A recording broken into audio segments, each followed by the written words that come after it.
Hello, welcome back everyone. நம்ம இப்ப functions of commercial banksல electronic banking functions பார்த்துட்டு இருக்கோம். லாஸ்ட் வீடியோல பாதி பார்த்தோம். மீதி இருக்கிறது நெக்ஸ்ட் வீடியோல பார்க்கலாம் அப்படின்னு சொல்லியிருந்தேன். அதுதான் இன்னைக்கு இந்த வீடியோல பார்க்க போறோம். electronic banking functions. அதுல நம்ம ஃபர்ஸ்ட் பார்க்க போறது core banking solutions.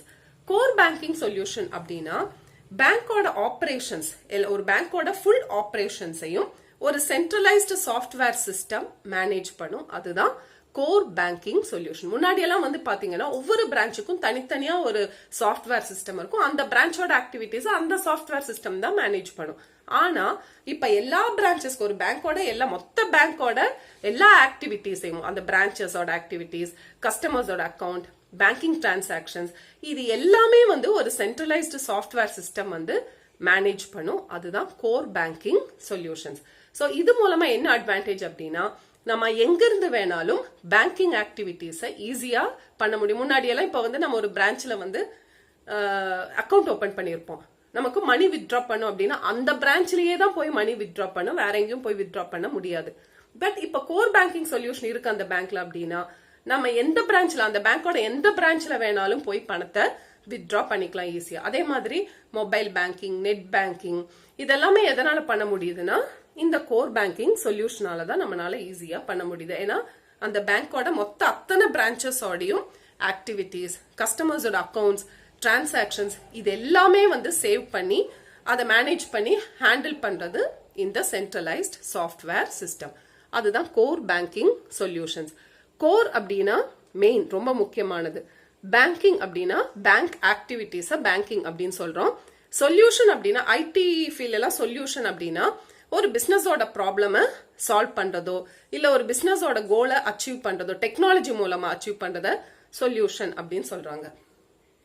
இங்க பாருங்க, core stands for centralised online real time exchange. Core அப்படிங்கிறது கோரோட ஃபுல் ஃபார்ம் கொடுத்திருக்காங்க பாருங்க, centralised online real time exchange. Real time exchange அப்படின்னா உங்களுக்கு லாஸ்ட் வீடியோல நான் மீனிங் சொல்லியிருந்தேன்.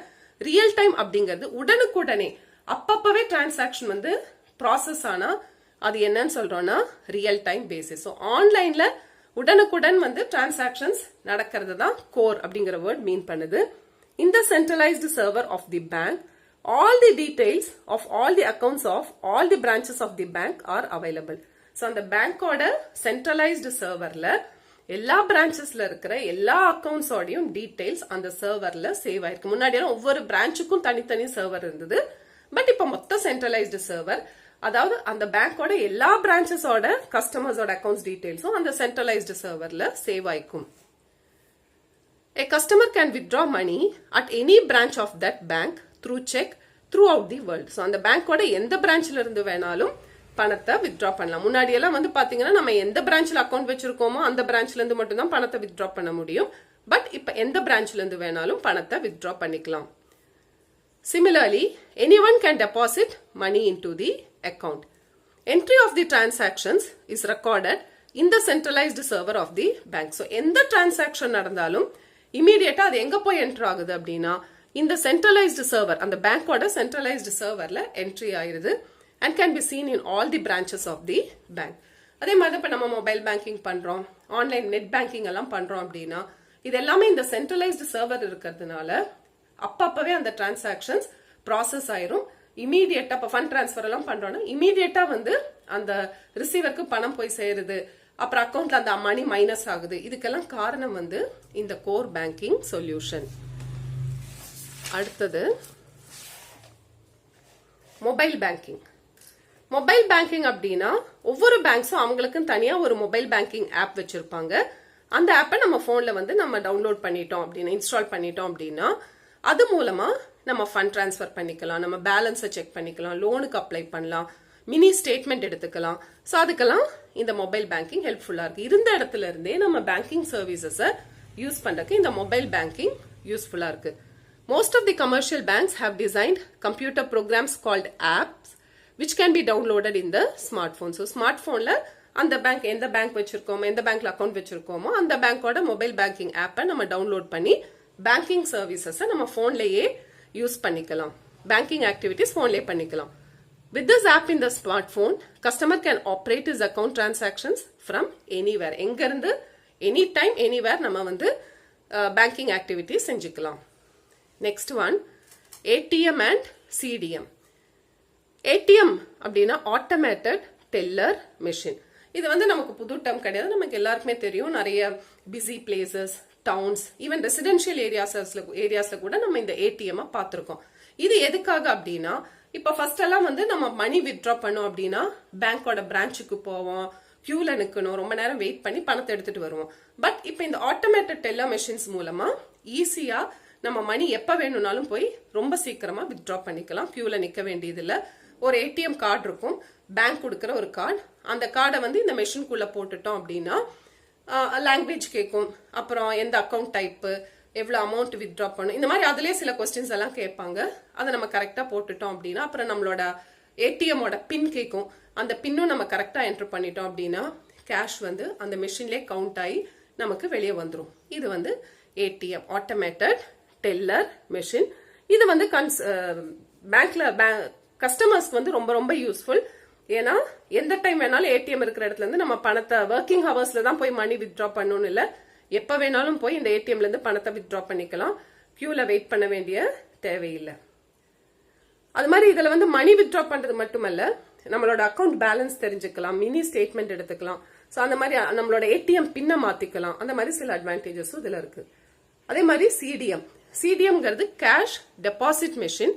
நம்ம வந்து பணத்தை பேங்க்ல டெபாசிட் பண்ணோம் அப்படின்னா இந்த சிடிஎம்ல கொண்டு போய் இதே மாதிரி நம்ம கார்டை போட்டு பின்னெல்லாம் போட்டு கேஷை உள்ள போட்டுட்டோம் அப்படின்னா அந்த மெஷின்லேயே வந்து கேஷை கவுண்ட் பண்ணி உடனே நம்ம அக்கௌண்ட்ல அந்த மணி டெபாசிட் ஆயிரும். நம்ம அக்கௌண்ட்ல இல்லை, வேற அக்கௌண்ட்ல டெபாசிட் பண்றதுனா அதுவும் பண்ணிக்கலாம். அது வந்து cash deposit machine. Next one debit cards.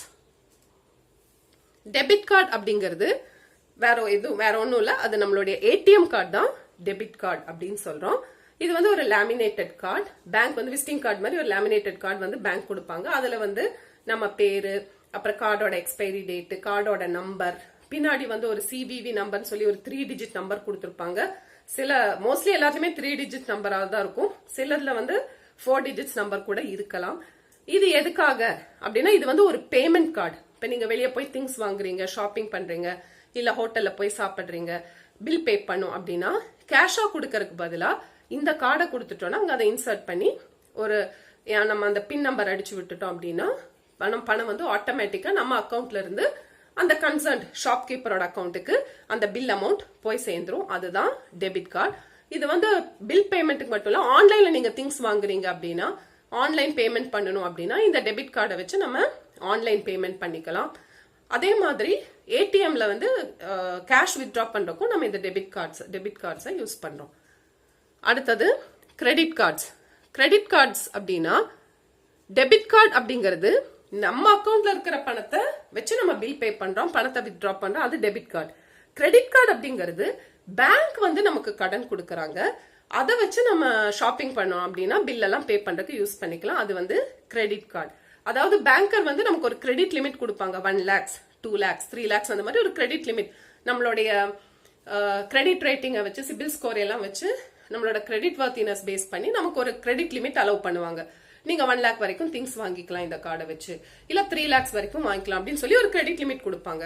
அப்ப இந்த கார்டை வச்சு நம்ம என்ன பண்ணிக்கலாம் அப்படின்னா, திங்ஸ் வாங்குறப்போ பேங்கர் கொடுத்த லிமிட் குள்ள, இப்ப 1 lakh லிமிட் கொடுத்துருக்காங்கன்னா 1 lakh குள்ள நம்ம என்ன பொருள் வேணாலும் வாங்கிக்கலாம். நம்ம அக்கௌண்ட்ல பணம் இருக்கா இல்லையாங்கிறது பிரச்சனை இல்லை, இது பேங்க் கொடுக்கற கடன். சோ நம்ம இதை வச்சு திங்ஸை வாங்கிக்கலாம். பட் 30 டேஸ்க்குள்ள அந்த பில் அமௌண்ட்டை நம்ம திருப்பி கட்டி இருக்கணும். இப்ப நான் ஒரு 10,000 ரூபாய் பொருள் வாங்கினேன் அப்படின்னா அடுத்த பில் எப்ப ஜென்ரேட் ஆகுதோ, கிரெடிட் கார்டுக்கு ஒரு பர்டிகுலர் டேட்ல பில் ஜென்ரேட் ஆகும், அந்த டேட்டுக்குள்ள நான் அந்த 10,000 ரூபாய திருப்பி கட்டிடணும். அப்படி நான் பே பண்ணலன்னா அதுக்கு வந்து பேங்கர் இன்ட்ரெஸ்ட் சார்ஜ் பண்ணுவாங்க. அதுதான் கிரெடிட் கார்டு. இதுவும் வந்து நம்ம ஷாப்பிங்க்கு யூஸ் பண்ணிக்கலாம், அதே மாதிரி ஆன்லைன் பேமெண்ட்ஸுக்கு யூஸ் பண்ணிக்கலாம், ஈவன் கேஷ் வித்ட்ரா பண்றதுக்கு கூட இந்த கிரெடிட் கார்ட்ஸை வச்சு கேஷ் கூட வித்ட்ரா பண்ணிக்கலாம். பட் அதுக்கெல்லாம் வந்து ரொம்ப இன்ட்ரெஸ்ட் ஜாஸ்தி வரும். இதுல வந்து ஒரு ஸ்மால் சர்வீஸ் சார்ஜும் வந்து கலெக்ட் பண்ணுவாங்க. அடுத்தது ஃபண்ட் டிரான்ஸ்ஃபர் த்ரூ எஸ்எம்எஸ். இது எப்ப லான்ச் பண்ணாங்கன்னா 2014ல. அதுக்கு என்ன பண்ணுன்னு பாருங்க. ஃபர்ஸ்ட் என்ன பண்ணும்னா, நம்மளுடைய பேங்க்ல போய் நம்மளுடைய மொபைல் நம்பரை ரெஜிஸ்டர் பண்ணிக்கணும். அப்புறம் நம்ம போன்ல எஸ்எம்எஸ் பேங்கிங்கை ஆக்டிவேட் பண்ணணும். இப்போ இதை ஆக்டிவேட் பண்ணிட்டோம் அப்படின்னா ஒரு எம்பின் கொடுப்பாங்க. எம்பின் அப்படிங்கிறது ஒரு பாஸ்வேர்ட் மாதிரி. இதோட ஃபுல் ஃபார்ம் பாருங்க, mobile banking personal ID number. இது வந்து ஒரு பாஸ்வேர்ட் மாதிரி, நமக்கு மட்டும்தான் அது தெரியும். இது வந்து ஃபண்ட் டிரான்ஸ்ஃபர் வந்து செக்யூர்டா சேஃபா பண்ணணும், நம்ம அக்கௌண்ட் ஹேக் ஆகக்கூடாது, நம்ம அக்கௌண்ட்ல இருந்து வேற எந்த டீடைல்ஸும் வெளியே போகக்கூடாது அப்படிங்கறக்காக செக்யூரிட்டி ஆஸ்பெக்டுக்காக கொடுக்கறது தான் இந்த எம்பின், அதாவது mobile banking personal ID identification number. இப்போ இந்த எம்பினும் கிடைச்சிருச்சுன்னா நம்ம ரிசீவரை நம்ம அனுப்பணும், பணம் அனுப்பணும் அப்படின்னா ஃபர்ஸ்ட் அந்த ரிசீவரோட மொபைல் நம்பரை டைப் பண்ணணும். அப்புறம் எம்எம்ஐடி போடணும். எம்எம்ஐடிங்கிறது மொபைல் மணி ஐடென்டிஃபையர். இது வந்து என்ன அப்படின்னா இது வந்து ஒரு யூனிக் ஐடி ஒவ்வொரு கஸ்டமர்ஸ்க்கும் கொடுக்கறதுக்கு 7 digits ஐடி. இது எதுக்கு அப்படின்னா இதுவும் செக்யூரிட்டி ஆஸ்பெக்டுக்காக தான் இந்த எம்எம்ஐடி கொடுக்கறோம், நம்மளோட அக்கௌண்ட் டீடைல்ஸ் வெளியே போகாம இருக்கிறதுக்காக. அடுத்தது நம்ம என்ன பண்ணணும்னா எஸ்எம்எஸ் அனுப்பணும். பேங்க் ஒரு நம்பர் கொடுத்துருப்பாங்க, அந்த நம்பருக்கு ரிசீவரோட மொபைல் நம்பர் எம்எம்ஐடி அதெல்லாம் வச்சு ஒரு எஸ்எம்எஸ் வந்து அனுப்புவோம். அக்கௌண்ட் டீடைல்ஸ் இதெல்லாம் வச்சு ஒரு எஸ்எம்எஸ் அனுப்புவோம். எஸ்எம்எஸ் அந்த நம்பருக்கு அனுப்பினா மணி அப்பவே வந்து டிரான்ஸ்பர் ஆயிரும். Money is transferred immediately. நமக்கு ஒரு கன்ஃபர்மேஷன் எஸ்எம்எஸும் வரும், இந்த மாதிரி ஃபண்ட் இஸ் டிரான்ஸ்பர்ட். இதுவும் 24/7 எப்ப வேணாலும் நம்ம இந்த சர்வீஸை யூஸ் பண்ணிக்கலாம். நம்ம பேங்க் பிரான்ச்சுக்கு போக வேண்டியதுல நம்ம டைம் வந்து சேவ் ஆகும். ஆனா இது வந்து இப்ப வந்து அந்த அளவுக்கு பாப்புலர்ல, ஏன்னா நமக்கு மத்த methods of fund transfer IMPS RTGS இதெல்லாம் இருக்கிறதுனால இது வந்து அந்த அளவுக்கு இப்ப பாப்புலரா இல்ல. So hope you all understood. Thank you.